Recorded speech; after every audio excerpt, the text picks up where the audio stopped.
ಅಯೋಧ್ಯೆ ರಾಮ ಮಂದಿರದಲ್ಲಿ ಪ್ರಧಾನಿ ನರೇಂದ್ರ ಮೋದಿ ಧರ್ಮ ಧ್ವಜ ಏರಿಸಿದ ಹಿನ್ನೆಲೆ ಪಾಕಿಸ್ತಾನ ಮತ್ತೆ ವಿವಾದ ಸೃಷ್ಟಿಸಿದೆ. ಈ ಕ್ರಮವನ್ನು ಭಾರತದಲ್ಲಿ ಮುಸ್ಲಿಂ ಪರಂಪರೆಯನ್ನು ಅಳಿಸಿ ಹಾಕುವ ಪ್ರಯತ್ನ ಎಂದು ಪಾಕಿಸ್ತಾನದ ವಿದೇಶಾಂಗ ಸಚಿವಾಲಯ ಆರೋಪಿಸುತ್ತಿದೆ. ಮಂಗಳವಾರ ಅಭಿಜಿತ್ ಮುಹೂರ್ತದಲ್ಲಿ 11:50ಕ್ಕೆ ಪ್ರಧಾನಿ ಮೋದಿ ದೇವಾಲಯದ 161 ಅಡಿ ಶಿಖರದ ಮೇಲೆ 2 ಕೆಜಿ ತೂಕದ ಕೇಸರಿ ಧರ್ಮ ಧ್ವಜವನ್ನ ಏರಿಸಿದ್ರು. ಪ್ರಧಾನಿ ಮೋದಿ ರಾಮ ಮಂದಿರದ ಶಿಖರದ ಮೇಲೆ ಧರ್ಮ ಧ್ವಜಾರೋಹಣ ನೆರವೇರಿಸಿದ ಬಳಿಕ ಪಾಕಿಸ್ತಾನ ತೀವ್ರ ಧಿಕ್ಕಾರವನ್ನ ವ್ಯಕ್ತಪಡಿಸಿದೆ. ರಾಮ ಮಂದಿರ ಬಾಬರಿ ಮಸೀದಿ ಇರುವ ಪ್ರದೇಶದಲ್ಲೇ ನಿರ್ಮಾಣವಾಗಿದೆ ಎಂದು ಹೇಳಿದ ಪಾಕ್, ಇದು ಭಾರತದಲ್ಲಿ ಧಾರ್ಮಿಕ ಅಲ್ಪಸಂಖ್ಯಾತರ ಮೇಲೆ ಒತ್ತಡ ಹೆಚ್ಚುತ್ತಿರುವುದನ್ನು ತೋರಿಸುತ್ತದೆ ಅಂತ ಟೀಕೆ ಕೂಡ ಮಾಡಿದೆ. ಇನ್ನು ಬಾಬರಿ ಮಸೀದಿ ಶತಮಾನಗಳಷ್ಟು ಹಳೆಯ ಧಾರ್ಮಿಕ ಕಟ್ಟಡವಾಗಿತ್ತು. 1992ರ ಡಿಸೆಂಬರ್ 6ರಂದು ಗುಂಪೊಂದು ಇದನ್ನ ಕೆಡವಿದೆ. ಈಗ ಅದೇ ಪ್ರದೇಶದಲ್ಲಿ ನಿರ್ಮಾಣವಾದ ದೇವಾಲಯದಲ್ಲಿ ಧರ್ಮ ಧ್ವಜಾರೋಹಣ ನಡೆದಿದೆ.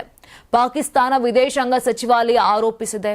ಇದು ಮುಸ್ಲಿಂ ಪರಂಪರೆಯನ್ನ ಅಳಿಸುವ ನಿಟ್ಟಿನ ರಾಜಕೀಯ ಪ್ರಯೋಗ ಅಂತ ಪಾಕ್ ಅಭಿಪ್ರಾಯಪಟ್ಟಿದೆ.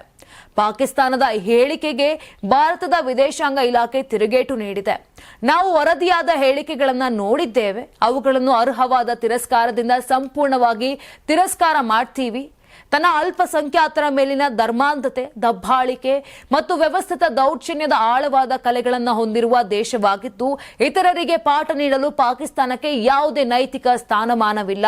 ಕಪಟ ಧರ್ಮೋಪದೇಶಗಳನ್ನು ನೀಡುವ ಬದಲು ಪಾಕಿಸ್ತಾನವು ತನ್ನ ದೃಷ್ಟಿಯನ್ನ ಒಳಮುಖವಾಗಿ ತಿರುಗಿಸಿ ತನ್ನದೇ ಆದ ಕಳಪೆ ಮಾನವ ಹಕ್ಕುಗಳ ದಾಖಲೆಯ ಮೇಲೆ ಕೇಂದ್ರೀಕರಿಸುವುದು ಉತ್ತಮ. ಪಾಠ ಮಾಡೋಕೆ ಬರಬೇಡಿ ಅಂತ ವಿದೇಶಾಂಗ ಇಲಾಖೆ ವಕ್ತಾರ ತಿಳಿಸಿದ್ದಾರೆ.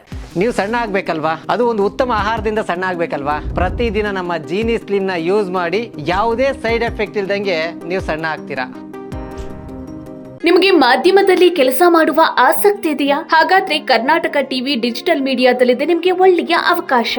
ಆಯ್ಕೆಯಾದವರಿಗೆ ಉಚಿತ ತರಬೇತಿ ಕೊಡ್ತೀವಿ. ತರಬೇತಿ ನಂತರ ಕೆಲಸ ಮಾಡುವ ಅವಕಾಶನೂ ಕೊಡ್ತೀವಿ. ಈ ಕೂಡಲೇ ನಿಮ್ಮ ಮಾಹಿತಿಯನ್ನ ಮೇಲ್ ಮಾಡಿ.